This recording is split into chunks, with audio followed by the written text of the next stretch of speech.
Hello guys, welcome back to my YouTube channel.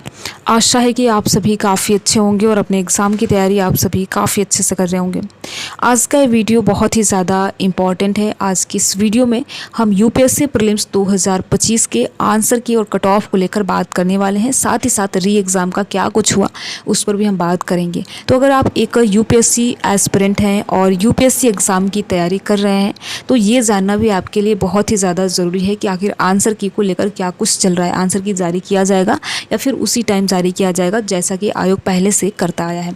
तो आप इस वीडियो को अंत तक ज़रूर देखिएगा और देखने के साथ साथ हम आपसे ये उम्मीद करते हैं कि आप अपनी राय भी हमें कमेंट बॉक्स के माध्यम से ज़रूर बताएंगे। तो देखिए, जैसा कि आप सभी को पता है यूपीएससी प्रीलिम्स 2025 का रिज़ल्ट ऐसा रिज़ल्ट है जिसको लेकर अभी भी अभ्यर्थियों के जहन में ये प्रश्न है कि आखिर इस बार का कट ऑफ कितना हाई चला गया।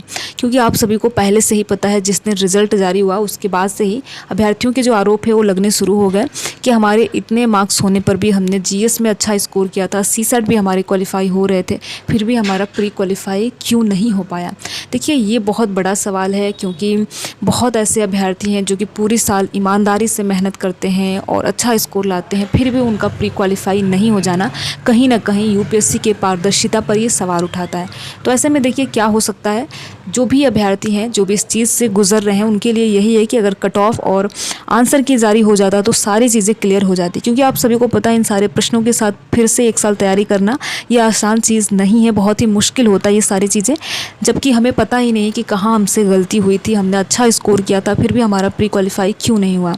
तो इसको लेकर देखिए कहीं ना कहीं अब यूपीएससी के पारदर्शिता पर भी सवाल उठने लगे हैं कि क्या यूपीएससी में ऐसा कुछ स्कैम तो नहीं देखने को मिल रहा है। जैसे कि बहुत ऐसे अभ्यर्थी हैं जिनका अच्छा स्कोर होने पर भी उनका प्री क्वालिफाई नहीं हो पाया। ठीक है, तो अगर हम आंसर की को लेकर बात करें तो देखिए अभ्यर्थियों के द्वारा अभी भी लगातार प्रयास किया जा रहा है कि यूपीएससी के द्वारा आंसर की जारी किया जाए और साथ ही साथ कट ऑफ और मार्कशीट भी जारी किया जाए। हाल ही में आप सभी ने देखा होगा, एक सांसद हैं जो कि संसद में उन्होंने इस चीज़ को उठाया था, अभ्यर्थियों के दर्द को उठाया था और ये कहा था कि आंसर की और एज कट ऑफ को लेकर उन्होंने बात कही थी कि ये जो है ये सारी चीज़ें जारी हो जानी चाहिए। आंसर की जो है वो रिज़ल्ट के 2-4 दिन बाद जारी हो जाना चाहिए। ठीक है, तो हालांकि देखिए अब ये जो मैटर है ये संसद तक भी पहुंच चुका है, हमारे पार्लियामेंट तक भी पहुंच चुका है और एक सांसद जी के द्वारा ये सराहनीय कार्य किया गया है। फिर भी देखिए अभी वैसी चीज़ें देखने को नहीं मिल रही हैं जैसी अभ्यर्थी उम्मीद कर रहे हैं। अभ्यर्थी यही उम्मीद कर रहे हैं कि देखिए आयोग के द्वारा आंसर की कट ऑफ और मार्कशीट जारी किया जाए, यानी जो आप रिज़ल्ट के टाइम करते हैं, जो आप फाइनल रिज़ल्ट के टाइम करते हैं वही आप अभी कर देते तो कितना अच्छा रहता। अभ्यर्थियों का सीधा यही मांग है। ठीक है, तो देखिए अगर हम आंसर की को लेकर बात करें तो अभ्यर्थी अभी भी लगातार यही प्रयास कर रहे हैं, चाहे आप चाहे धरना प्रदर्शन करना हो या किसी के साथ अपनी बात रखनी हो, अभ्यर्थी यही प्रयास कर रहे हैं कि आंसर की टाइम से जारी किया जाए। देखिए आंसर की टाइम से न जारी होने से बहुत अभ्यर्थियों को बहुत ज़्यादा नुकसान हो रहा है। ठीक है, यहाँ पर देखिए जिनका लास्ट अटैम्प्ट है आप उनके बारे में एक बार सोच कर देखिए, उन्हें पूरे साल पता ही नहीं रहेगा कि हमने किस पेपर में अच्छा स्कोर नहीं किया, पता चलेगा उन्हें लास्ट में। ठीक है, और बाकी इस बार का आंसर की आप सभी को पता है कि अलग अलग कोचिंग के द्वारा जो भी आंसर की जारी किया जाता है उससे अभ्यर्थियों ने मिलाया था, फिर भी अच्छा स्कोर होने पर भी अभ्यर्थियों का प्री क्वालिफाई नहीं हुआ। तो इसके लिए देखिए अगर कट ऑफ एक बार जारी हो जाता तो सारी चीज़ें बिल्कुल क्लियर हो जाती और जिनको ये लग रहा है हमने अच्छा स्कोर किया है, और एक बार जब ऑफिशियल आंसर की और कट ऑफ जारी हो जाता तो उससे भी अभ्यर्थी चेक कर लेते, जिससे कि ये रहता कि उनको पता चल जाता कि नहीं हमारे में कमी है, हमने इसमें अच्छा नहीं कर पाए या फिर हमें इस चीज़ में ज़्यादा काम करने की ज़रूरत है। ठीक है, तो अभ्यर्थी अभी भी प्रयास कर रहे हैं कि आंसर की जारी किया जाए और कट ऑफ जारी किया जाए। तो आप भी एक यूपीएससी अगर एस्पिरेंट हैं और 2026-27 या जब भी यूपीएससी के एग्ज़ाम देने के बारे में सोच रहे हैं तो आप भी देखिए ज़रूर अभ्यर्थियों का साथ दीजिए, क्योंकि ये अभ्यर्थी जो भी लड़ रहे हैं, जो भी अपनी आवाज़ को उठा रहे हैं, ऐसा नहीं है कि केवल अपने लिए कर रहे हैं। इससे निश्चित तौर पर आने वाले अभ्यर्थियों को भी जो 2027 में एग्ज़ाम देंगे, 26 में देंगे, 28 में देंगे, उनको भी निश्चित तौर पर इससे फ़ायदा होगा। ठीक है, तो जो भी अभ्यर्थी हैं, अगर आप यूपीएससी एग्ज़ाम की प्रिपरेशन करते हैं तो आप इन अभ्यर्थियों का ज़रूर सहयोग कीजिए और ऐसी जो भी वीडियोज़ है आप उनको, अगर आपको वीडियोज़ ठीक लगे तो आप लाइक और शेयर ज़रूर कीजिए। ठीक है, जिससे कि अधिक संख्या में अपनी आवाज़ को अधिक लोगों तक पहुंचाई जा सके। तो आंसर की को लेकर देखिए फ़िलहाल यही अपडेट है कि अभी तक तो आप सभी को पता है कि आयोग के द्वारा ना ही ऐसी कोई ऑफिशियल अपडेट अभी जारी किया गया है। कम से कम देखिए आयोग को इतनी जिम्मेदारी बनती है कि इतने अभ्यर्थी हैं और इतने सालों से अभ्यर्थी यूपीएससी एग्ज़ाम की प्रिपरेशन करते हैं, अभ्यर्थी इसमें अपना समय लगाते हैं, धन लगाते हैं, कम से कम आंसर की तो टाइम से जारी हो जाए।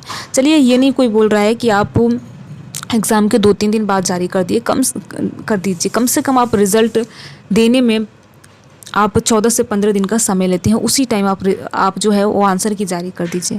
फिर भी आप देख सकते हैं कि यहाँ पर ऐसी कुछ भी चीज़ें देखने को नहीं मिल रही है और अभ्यर्थी जो भी यूपीएससी एग्ज़ाम की प्रिपरेशन करते हैं, जिन्होंने भी 2024 में एग्ज़ाम दिया था, उनका भी और सिलेक्शन नहीं हो पाया, उनका भी यही प्रश्न है कि आखिर यूपीएससी 100 प्रश्न ढंग से क्यों नहीं बना पा रहा है। ठीक है, इस पे भी देखिए बहुत ज़्यादा सवाल है, बहुत ज़्यादा वाद विवाद है कि आखिर ऐसा क्यों नहीं हो पा रहा है। क्योंकि देखिए, प्रश्नों को डिलीट किया जाता है तो उससे यूपीएससी को उतना नुकसान नहीं होता, उससे डायरेक्ट नुकसान अभ्यर्थियों को होता है। आप समझ सकते हैं कि अभ्यर्थियों के कितने पॉइंट पर अभ्यर्थी छट जाते हैं, वहाँ पर उनका सिलेक्शन नहीं हो पाता है। तो यहाँ पर 3-4 प्रश्नों को डिलीट करना, आप खुद भी सोच सकते हैं कि अभ्यर्थियों के साथ ये किस लेवल का स्कैम किया जा रहा है। क्योंकि देखिए, ऐसा नहीं है कि यूपीएससी 100 प्रश्नों को नहीं बना सकता, बिल्कुल कोई उसमें अशुद्धियाँ ना हो, कोई उसमें गड़बड़ी ना हो।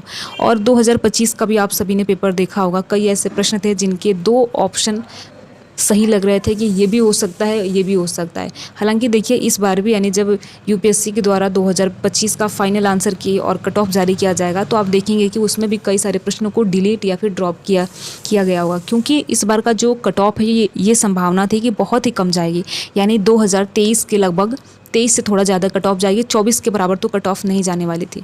लेकिन अब क्या हुआ है, कैसे ये सारी चीज़ें हुई है, ये तो सारी चीज़ें देखिए, अब जब आंसर की और कट ऑफ जारी होगा तभी सारी चीज़ें कंफर्म हो जाएगी। बाकी आप सभी ने सोशल मीडिया पर एक न्यूज़ है जो कि काफ़ी वायरल हो रहा है यूपीएससी को लेकर, यानी कि कोई एक व्यक्ति हैं जिन्होंने फेसबुक पे क्या किया था कि अपना प्रोफाइल बना लिया था और उन्होंने इस टाइप का प्रोफाइल बनाया था जैसे कि खुद को साबित कर रहे हों कि वो यूपीएससी के कोई मेंबर हों। ठीक है, तो ऐसे में ये था कि रिश्वत की बात थी कि उन्होंने ऐसा बोला था कि आप 27 लाख दीजिए और हम आपका यूपीएससी में सिलेक्शन करा देंगे।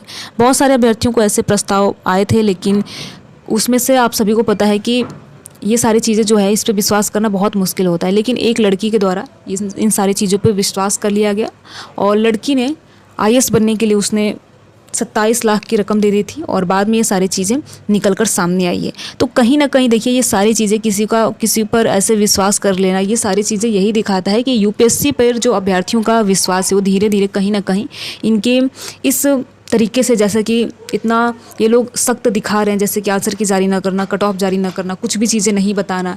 जल्दी मैंने आप सभी को बताया था, एक अभ्यर्थी ने आरटीआई फाइल की थी आंसर की को लेकर, ये सारी चीज़ों को नकार देना कहीं ना कहीं यूपीएससी के पारदर्शिता पर ये सीधा सवाल उठाता है और इसी चक्कर में अभ्यर्थियों इन सब चीज़ों में फंस जाते हैं। तो आपको भी ध्यान रखना है, ऐसी कुछ चीज़ें जो भी सोशल मीडिया पर आए आपको उसे इग्नोर करना है, ऐसी चीज़ों पर बिल्कुल भी ध्यान नहीं देना है। हालांकि ये न्यूज़पेपर के आर्टिकल में ही प्रकाशित हुआ था, इसलिए मैंने अभी ध्यान आ गया तो बता दिया आप सभी को। ठीक है, तो बाकी आप सभी जिस स्तर से प्रयास कर सकते हैं प्रयास कीजिए कि आंसर की और कट ऑफ कम से कम जारी हो जाए। बाकी देखिए, अगर हम री एग्ज़ाम को लेकर बात करें तो इसको लेकर मैंने पहले भी एक बाकायदा वीडियो बना रखा है।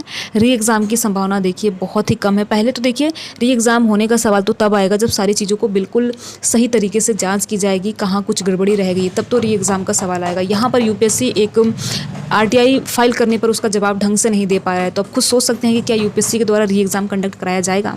तो ये सारी चीज़ें हैं। बाकी आप सभी प्रयास कीजिए, जो भी यूपीएससी एस्पिरेंट हैं, अगर आप 2026 में, 27 में, 28 में एग्ज़ाम देने वाले हैं तो आप ज़रूर प्रयास कीजिए। नहीं तो जो आज अभ्यर्थियों के साथ हो रहा है, हो सकता है वो कल आप लोगों के साथ हो। ठीक है, तो ऐसी चीज़ें बार बार ना हो, आंसर की कट ऑफ, मार्कशीट और ये प्रश्नों को ड्रॉप करने वाला जो सिस्टम है ये बिल्कुल ख़त्म हो, ऐसा नहीं होना चाहिए। चाहे सीसेट की बात हो या फिर जीएस की बात हो, तो ये सारी चीज़ें बिल्कुल नहीं होनी चाहिए। ठीक है, तो आप जितना हो सके अभ्यर्थियों का सहयोग करें, जिससे कि अपनी आवाज़ को यूपीएससी के पास, शासन प्रशासन के पास पहुँचाई जा सके। वीडियो में लास्ट तक बने रहने के लिए आप सभी का बहुत बहुत धन्यवाद। अगर आपको ये वीडियो अच्छा लगा हो तो वीडियो को आप लाइक कर सकते हैं और अपने यार दोस्त मित्र को शेयर भी करें, और साथ ही साथ आप अपनी राय भी हमें कमेंट बॉक्स के माध्यम से ज़रूर बताएं कि यूपीएससी में किन किन चीज़ों को लेकर रिफॉर्म्स होने चाहिए। Thank you.